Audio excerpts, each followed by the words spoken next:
안녕하세요. 다소 개방적인 제 아내와 저는 회사 근처에서 만났습니다. 아내는 저보다 9살이 더 어립니다. 처음은 근처 다른 회사 비서 면접을 보러 왔다가 아내가 회사 근처에서 점심을 먹고 있었어요. 첫눈에 반해서 말을 걸게 되었고 우리는 그렇게 인연이 시작되었습니다. 우연치 않게 만나게 되어 짧은 연애 기간을 거쳤고 바로 결혼을 하였습니다. 그야말로 초고속으로 결혼을 한 거였죠. 결혼할 때 장모님께서 요즘에는 10살 정도 차이 나는 커플들은 많이들 있기도 하고 잘들 사니까 크게 문제될 거라는 생각은 없다며 허락해 주셨어요. 장모님은 어린 나이에 사고를 쳐서 제 아내를 낳게 되었고 장인 어른은 일찍 돌아가셨다고 하더라고요. 힘든 와중에도 자신과 아이를 포기하지 않고 열심히 사셨다고 들었습니다. 아내와 결혼을 하고 순탄한 가정생활을 지내다 결혼 2년차가 다 되었을 때 제 아내는 임신을 하게 되었습니다. 평소에도 엄마를 잘 따르던 아내는 신체적인 변화들이 생겨나자 그 이전보다도 더욱 많이 장모님을 찾았고 그로 인해 장모님께서는 집에 오시는 경우도 많이 잦아졌습니다. 저희 집과 장모님 댁은 대중교통을 이용하게 되면 가까운 거리여서 장모님은 이른 아침에 오셔서 제 저녁까지 챙겨주셨습니다. 저는 그렇게 해주시는 장모님을 보면서 늘 감사하고 미안했습니다. 하루하루를 지내던 어느 날 아내가 임신 5개월이 넘었을 때부터 우리 부부는 싸움이 잦아졌습니다. 저희 회사는 성인 용품업이라 일의 특성상 개방적이기도 하고 직원들도 옷차림이 추유로웠는데요. 제가 야근을 하는 날이면 임신한 자신을 두고 늦게 들어온다고 화를 내고 사장이라는 자리이기 때문에 가끔은 직원들 회식을 잠시라도 참가해야 함에도 회식을 못하게 하는 등 정말 회사 일부터 집안일까지 사소한 것들 하나하나 시비를 걸더라고요.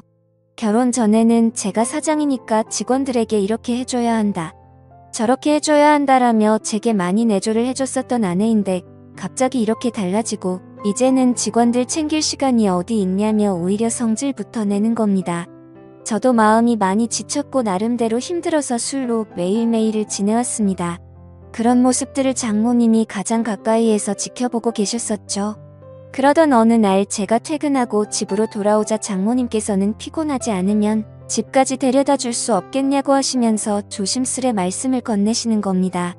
동시에 제 아내에게 박서방을 데리고 가서 집에 무거운 물건들 위치를 좀 바꾼다고 말씀을 하시더라고요. 그리고 저녁 먹이고서 집으로 돌려보내겠다고 하시더군요. 아내는 알겠다며 올 때 아이스크림을 사오라고 했습니다. 짐을 옮기려고 장모님을 모시고 출발했습니다. 가는 도중에 장모님과 이런저런 이야기를 많이 했습니다.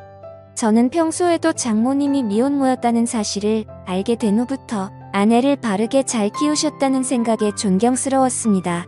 그 이야기를 하자 장모님께서 갑자기 왈칵 눈물을 흘리시더라고요. 그러시면서 미혼모가 어떻게 되었는지에 대한 얘기들을 해주셨어요. 혼자서 딸을 키우면서 쌓아둔 많은 얘기들을 해주셨습니다. 저는 그런 장모님을 보면서 어린 나이 때부터 마음고생이 심하셨겠구나 생각도 들었고 장모님이 이제는 제게 마음을 많이 열어줬구나라는 생각을 하였습니다. 그런 이야기를 듣고 있자니 저도 덩달아 마음이 아프고 여자같이 어린 장모님을 보면서 감정이 묘했습니다. 장모님 댁에 도착하자 무거운 식탁이나 물건들을 선발에 올려달라고 말씀해 주셨고 밑에서 도와주신다며 제 아래에 계셨습니다. 아까부터 묘한 감정에 휩쓸렸던 저도 모르게 아래가 달아올랐고 장모님 눈앞에서 써버렸습니다. 너무 민망해서 가리고 싶었지만 두 팔은 이미 물건을 들고 있어서 다 보셨을 겁니다. 그날은 도망치듯 밥도 안 먹고 집으로 돌아왔습니다. 하지만 그때부터 저희들 사이에는 문제가 생겨났습니다. 점심에 매일 밖에서 음식을 사서 챙겨 먹던 저를 안쓰럽게 생각해 주셨는지 장모님은 도시락을 직접 싸서 제게 가져다 주셨습니다. 제가 운영하는 회사는 저희 집과는 버스로 2정거장 정도 떨어져 있습니다.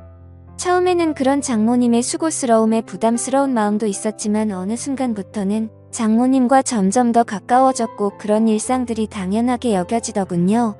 오늘은 무슨 반찬을 갖다 주실까라는 생각에 빠지는 날들이 점점 더 많아졌습니다. 그리고 그런 나날들을 보내다 보니 제 아내를 모르는 경비분들과 청소 이모님들이 사모님께서 이렇게 정성스럽게 도시락을 매일 갖다 주시냐며 사모님이 참 미인이시다라고 하시더군요.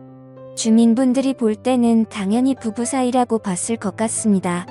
장모님은 저와 나이 차이가 많지 않았고 미모도 훌륭하셨으니까요. 심지어 누가 장모님이 이렇게 매일 같이 도시락을 싸서 직접 갖다 주리라고 상상이나 할까요? 저는 살면서 이런 따뜻한 배려를 받는 건 처음이었고 정말 아내와 장모님의 행동이 비교가 되면서 뭔가 마음이 자연스레 흘러가더라고요. 그렇게 시간은 흘렀고 아이가 태어났습니다. 아이가 나오는 시간이 정말 길어서 아내가 산통으로 정말 고생을 많이 했었습니다. 아내는 그렇게 아이를 낳고 산후조리원에 있었고 그동안 저는 혼자서 집에 있어야 했습니다. 장모님은 집에만 있으면 뭐하냐면서 아내도 케어하고 저녁엔 저희 집에 와서 살림을 해주시겠다고 했습니다. 첫째 아내는 제가 산후조리원에서 밤늦게까지 있다가 집으로 돌아와서 별다른 일이 벌어지지 않았는데 둘째 날부터 결국에는 벌어져서는 안 될 사단이 일어나고야 말았습니다. 집에 도착했는데 짧은 반팔티에 굉장히 짧은 바지를 입고서 바닥을 닦고 계시는 겁니다. 그 모습을 보는 순간 저는 정말 깜짝 놀라버렸습니다. 사실 말이 장모님이지 40대 초중반의 장모님은 밖에서 보면 어느 남자들이나 뒤돌아볼 만큼 미모가 훌륭했고 몸매는 말도 할 게 없고 30대 못지않은 미녀였습니다. 장모님이 아니라 다른 여자였다면 이렇게 놀라지도 않고 아마도 계속 몰래 쳐다보았을 겁니다. 아마 다른 남자들도 공감하실 겁니다.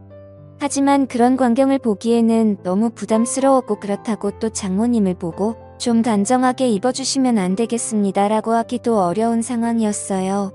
결국 저는 조심스럽게 눈을 돌린 채 얼른 제 방으로 들어갔습니다. 그렇게 장모님은 집 여기저기를 한참 청소를 하시더니 저녁 식사를 차릴 테니 얼른 씻고 나와서 식사를 하라고 하시더군요. 그렇게 저는 샤워를 하러 들어갔고 장모님과 단둘이 집에 있는데 이렇게 샤워를 하고 있다니 뭔가 기분이 묘하고 야한 생각이 들기까지 하더라고요. 저는 샤워를 마치고 장모님과 저녁 식사 자리를 가지면서 밥을 먹고 있었습니다. 장모님은 그동안 딸이 임신하고부터 아내가 그동안 저에게 했던 행동들에 대해서 이해해달라면서 미안하다고 사과를 하시더라고요. 저는 충분히 이해한다며 걱정 말라고 말씀을 드렸고요. 장모님과 저는 그렇게 이런저런 얘기를 나누면서 식사를 하고서 소맥 한 잔을 마시기 시작했는데요. 한 병이 두 병이 되고 두 병이 세 병이 되고 점점 마시다 보니 장모님과 저는 금세 술에 조금 취하게 되면서 그때 이미 저희들 사이에 아내의 존재는 서서히 흐려지기 시작했습니다. 장모님은 마치 동청회에 온 첫사랑처럼 예뻐 보였고 기분이 좋아졌습니다. 아내와 매번 느끼고 지내던 세대 차이를 장모님과는 전혀 느껴지지 않았고 그렇게 긴 대화를 주고받았던 것 같습니다. 냉장고에 있던 맥주와 소주들도 다 돈이 나게 되었고 오래간만에 술이라 살짝 부족하더군요. 그때 눈에 띈 건 진열대에 놓여있던 양주였고 그 양주를 열면서부터 저희들 사이에 틈이 열리게 되었습니다. 40대 초중반의 나이에 얼굴 몸매는 20대도 부럽지 않을 만큼의 장모님은 누가 봐도 관리를 잘했기에 그동안 오랫동안 참았단 제 욕구가 생겨나기 시작했습니다. 술에 잔뜩 취해버려 주차할 수가 없게 되었고 식탁에 엎드려 자고 있는 장모님에게 조금씩 다가가게 되었습니다. 정말 피부가 뽀얗고 잡티 하나 없이 너무 예뻐 보였습니다. 그래서 저도 모르게 얼굴에 손을 대고 있었습니다. 다만 움직임이 없는 장모님을 보면서 안심을 했고 술에 취해서는 저도 모르게 잠이 들어버렸죠. 다음날 기억을 더듬어 보면서 사위로서는 해서는 안 될 짓을 한 걸 깜짝 놀라면서 일어났습니다. 거실로 나가보니 장모님은 전날에 술을 너무 마셔서 기억이 없다면서 정리가 안 된 술자리를 정리하기 시작했습니다. 저는 속으로 한숨을 내쉬며 한편으로는 다행이라고 안심하면서 어색하지 않은 티를 내려고 TV를 봤습니다. 그날은 연휴기도 해서 집에 있었는데 장모님은 딸에게 다녀온다며 집 밖으로 나가셨습니다. 그래서 저는 조금은 편안해진 마음으로 더 쉬고 있었습니다. 그날은 어제 있었던 일로 인해 아내에게 죄책감에 차마 얼굴을 보러 갈 수가 없겠더군요. 그렇게 저는 반성을 하면서 집에서 있었고 시간은 자정이 다 되어갔습니다. 아무래도 장모님께서는 아내와 같이 있으려나 보다 하고서 잠자리에 들려고 방에서 누워있는데 문 여는 소리가 들리더니 장모님이 자정이 조금 넘어서 집으로 들어오시더군요. 장모님은 어디서 술을 드신 건지 취하셔서 술 냄새가 진동을 하더라고요. 저는 술에 취한 장모님께 인사를 드렸고 장모님은 스스로 방으로 들어가서 누우셨습니다.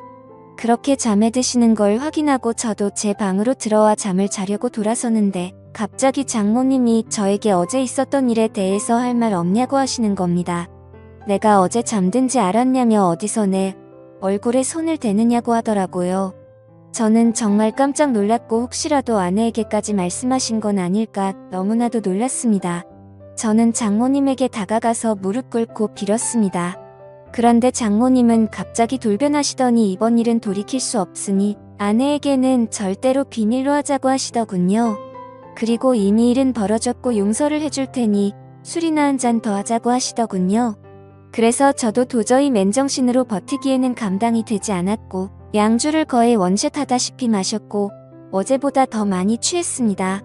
저는 장모님에게 그동안 느꼈던 고마움과 감정들에 대해서 말씀을 드렸고 장모님은 자기 때문에 실수한 것 같다며 눈물을 보이시더라고요. 눈물을 닦아드리고 다독여드리다 보니 또다시 분위기가 묘해지면서 결국 장모님과 저는 넘어서는 안 될 선을 넘어버리게 되었습니다.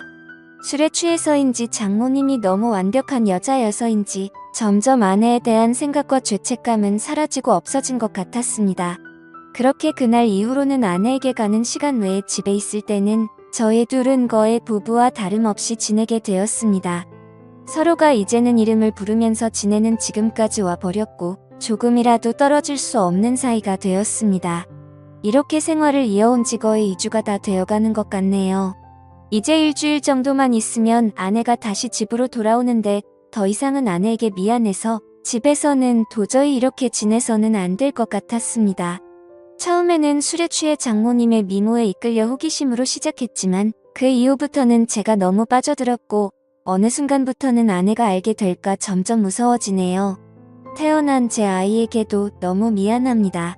제가 정신 나간 짓을 한 건 너무나도 잘합니다. 아내에게도 지쳐 있었고 아내와의 관계도 서운해지다 보니 순간적으로 했던 행동들인데 지금 되돌아보고 있자니 후회가 되기도 하고 앞으로 어떻게 해야 할지 고민입니다. 장모님에 대한 제 마음이 얼마나 큰지도 잘 모르겠고요. 장모님도 아마 저처럼 이런 고민들을 하시지 않을까 싶습니다. 이 비밀이 밝혀지면 두 사람의 관계가 평생 끊어질 텐데 지금처럼 비밀로 지내는 게 최선이 아닐까 생각도 들고 저는 정말 어떻게 해야 할까요? 선명한 말씀 댓글로 남겨주시면 깊이 새겨 듣겠습니다. 오늘의 사연 여기까지입니다. 지금까지 읽어주신 모든 분들 감사합니다. 구독과 좋아요, 알림 설정 눌러주세요. 그럼 모두들 행복한 하루 보내세요.